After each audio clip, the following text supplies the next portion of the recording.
Madame Ouellette, bonjour. Bonjour. Madame Ouellette, vous avez passé un bel été. Il n'est pas terminé, mais vous arrivez de vacances, je pense. Oui, en fait, j'arrive de vacances. On a passé un beau début d'été. Et là, en arrivant de vacances, je pense qu'il y a des élections qui s'en viennent. Donc, plutôt un petit peu que je pensais. Je pensais que ça serait déclenché là, un petit peu plus tard, mais on va s'ajuster. Ouais. Je pense qu'en fait, ça sera déclenché la semaine prochaine pour, bon, effectivement, possiblement un scrutin au mois de septembre. Comment est-ce que vous présentez les choses? Bien, écoutez, moi, je trouve que des élections qui sont déclenchées comme ça en pleine période des vacances de la construction, c'est pas très respectueux des citoyens qui sont en vacances. C'est important, tout l'exercice démocratique d'élection d'un gouvernement, toutes les décisions que prend un gouvernement, c'est important et c'est important que les citoyens puissent avoir l'ensemble de l'information. Ceci dit, comme c'est pas notre décision, la préparation est en cours et je pense qu'avec ce gouvernement-là, je vous dirais, le plus tôt sera le mieux parce qu'ils sont en train de dilapider et de vider complètement le Québec dans tous les domaines. Donc, je pense que le choix que va faire la population à la prochaine élection est un choix très important et je vous dirais un choix historique. Ils ont le choix entre le statu quo et continuer la corruption, la collusion, la dilapidation et le choix avec le Parti québécois d'une vision vraiment où, moi, je crois qu'on est capable, parce qu'il y a une volonté dans la population, puis parce qu'on a l'équipe au Parti québécois qui est exceptionnelle, de faire une deuxième révolution tranquille que moi, j'espère verte. Quand vous parlez de dilapider, ça veut dire, évidemment, vous faites référence un peu au droit. Comment est-ce qu'on... Il y a une terminologie spécifique là, sur ce qu'on doit recevoir en argent pour nos matières premières.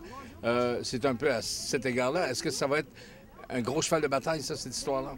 C'est très clair. Au niveau des redevances, c'est ce que je veux dire. Au niveau des redevances, quand je parle de dilapidation, c'est toutes nos ressources naturelles, tant au niveau du minerai, de l'électricité, l'ensemble de la gestion du gouvernement.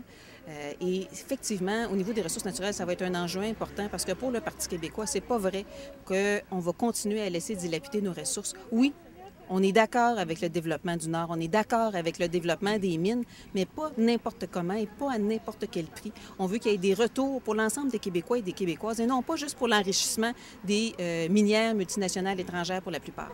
Oui, mais le gouvernement dit qu'il y a eu une grande amélioration depuis les 10 dernières années sur les redevances, justement. Ça, c'est pas suffisant, d'après vous, si on fait une comparaison avec ce qui existait dans le passé, même dans le temps du PQ, là? C'est clairement pas suffisant. La grosse différence, ce qu'ils oublient de dire, c'est que depuis 10 ans, le prix des métaux a été multiplié par 5 pour l'or, pour le fer.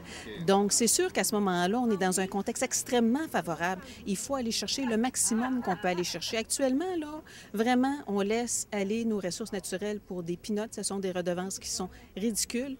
Et ils parlent de quelques centaines de millions, alors qu'on pourrait aller chercher quelques milliards de dollars en redevances pour les mines. Autrement dit, on ne profite pas, finalement, de la demande qui est forte et pour faire grimper un petit peu les prix.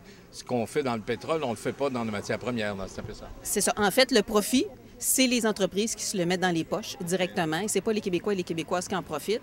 Et là, il faut faire attention parce que ce que nous propose le Parti libéral en matière de développement minier, c'est des redevances ridicules, donc on n'a presque pas de retour.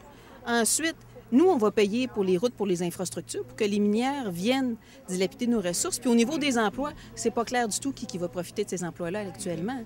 Nous, ce qu'on veut, c'est de la deuxième, de la troisième transformation et non pas juste de l'exploitation. On veut une diversification économique. Mais ça, pour ça, il faut se tenir debout, il faut négocier avec les minières et non pas se mettre à genoux ou même ils sont rendus à plat ventré. On ne peut pas être tellement moins en demande que ce que fait le Parti libéral actuellement où il ne demande rien. Au niveau des diamants, la transformation du diamant se fait en Ontario, se fait dans les territoires du Nord-Ouest. Nous, ici, qu'est-ce qu'on fait? On ne demande rien. Donc, c'est pas normal qu'on agisse comme ça et qu'on laisse tout aller à l'entreprise privée. Nous, on veut travailler pour l'ensemble des Québécois et des Québécoises et non pas seulement pour le bénéfice de quelques entreprises, comme le fait le Parti libéral. Je vais vous lancer une balle au bon que possiblement, non pas l'opposition, mais c'est-à-dire que le gouvernement actuel ou le Parti libéral va vous lancer. Quand vous étiez, par exemple, négociatrice, en fait, pour les tarifs hydroélectriques avec des grosses compagnies, est-ce que Hydro-Québec est allé chercher le maximum avec des compagnies comme la Reynolds, par exemple, le Plan Alouette, à Sept-Îles, etc.? Est-ce qu'on pourrait vous remettre sur le nez le fait que vous n'avez pas été chercher le maximum pour les tarifs d'électricité pour ces grandes firmes-là?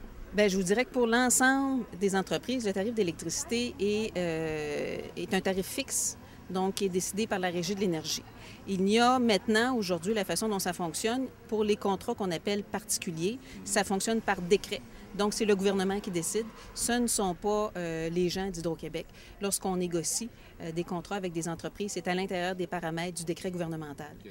Donc, c'est des décisions gouvernementales. Lorsque ça ne reste, quand ce n'est pas le prix qui est le prix affiché au niveau des tarifs d'électricité ou pour les très, très gros clients. Alors, donc, des gabarits fixés par le gouvernement, qu'ils soient péquistes ou qu'ils soient libéraux, ça n'a pas changé, c'est tout le temps les mêmes choses, là, c'est ça? Bien, le tarif qu'on appelle le tarif L, qui est le tarif industriel, c'est un tarif qui est géré par la Régie de l'énergie depuis que la Régie existe. Le n'a pas son mot à dire là-dedans. Le gouvernement n'est pas impliqué dans la décision.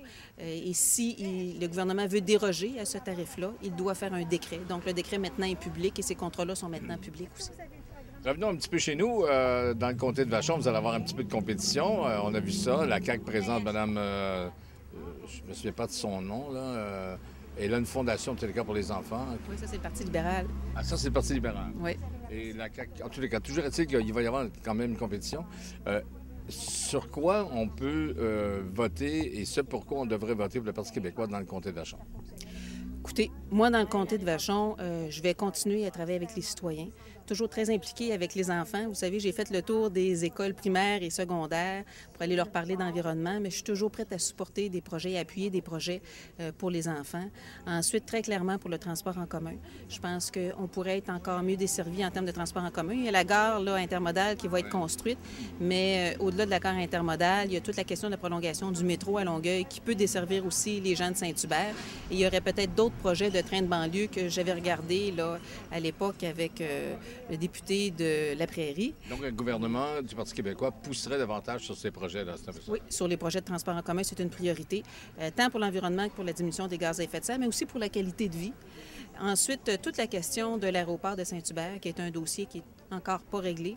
Je me suis impliquée depuis le début de mon élection, puis je vais continuer à le faire. Je travaille en collaboration avec le comité de citoyens, le CAPAL, avec les gens de la ville de Longueuil, avec les gens de la gestion de l'aéroport. Moi, je suis certaine qu'il y a des solutions qu'on peut mettre en place. Mais là, ce qu'il faut, c'est établir des ponts, parce que les ponts ont été rompus dans la dernière année. Je pense que c'est important de rétablir les ponts. Et il y en a des solutions qu'on peut appliquer qui permettent le développement de l'aéroport, mais dans le respect des citoyens et des citoyennes. Et moi, je vais travailler en appui à ces gens-là pour qu'on puisse trouver des solutions. Et si ça prend l'appui de Québec, parce qu'on sait que l'aéroport relève de DHL, qui est beaucoup la ville de Longueuil. Oui. Toute la question du trafic aérien, c'est fédéral. C'est ça, mais reste le développement appartient à DHL. Mais là, justement, je vais vous amener sur le terrain de la municipalisation de l'aéroport. Mme Saint-Hilaire a fait une demande à Québec. Québec tarde, bien sûr, parce qu'ils ne sont pas tout à fait dans le même camp. Là. Il faut quand même... Elle est souverainiste, puis ils sont quand même des fédéralistes. Là. Elle est quand même bloquiste et péquiste aussi à certains égards. Est-ce qu'un gouvernement du Parti québécois va favoriser la municipalisation d'aéroports? Oui, bien, on s'est prononcé déjà, l'ensemble des députés de Longueuil. Le statu quo n'est pas vivable. Le fonctionnement, la gérance de DHL est très difficile, on le voit là, dans leurs assemblées générales. Et on pense que la meilleure solution, c'est la municipalisation. On est contre la privatisation, parce que l'autre solution, ce serait la privatisation. On est contre. C'est une infrastructure qui appartient à la population et c'est important que ça soit géré en fonction de la qualité de vie des citoyens, non pas en seule fonction de la gestion et de l'utilisation par les différents utilisateurs, que ce soit les écoles de pilotage ou les transporteurs. Toutefois, on a besoin de plus d'informations. Là, il faut savoir, ça va être quoi la vision du développement de l'aéroport, comment on va équilibrer le budget, oui, parce qu'on récupère les dettes, on récupère tout en fermant DHL. C'est ça. Donc, il faut avoir un petit peu plus d'informations, de savoir où veut aller la ville de Longueuil là, avec la municipalisation dans son développement. Ça va être quoi ses priorités, puis qu'est-ce qu'elle va faire aussi pour gérer le problème de bruit, parce que jusqu'à présent, là, ça a été difficile d'avancer. Oui. Donc, mais on est d'accord, on appuie la demande de municipalisation là, de la ville de Longueuil. Écoutez, c'est pas une mauvaise nouvelle, en tout cas, Mme Saint-Hilaire, ça. Bien, on espère, puis je pense qu'il y a une volonté de la ville de Longueuil de travailler dans ce dossier-là, puis nous, on va appuyer cette volonté-là.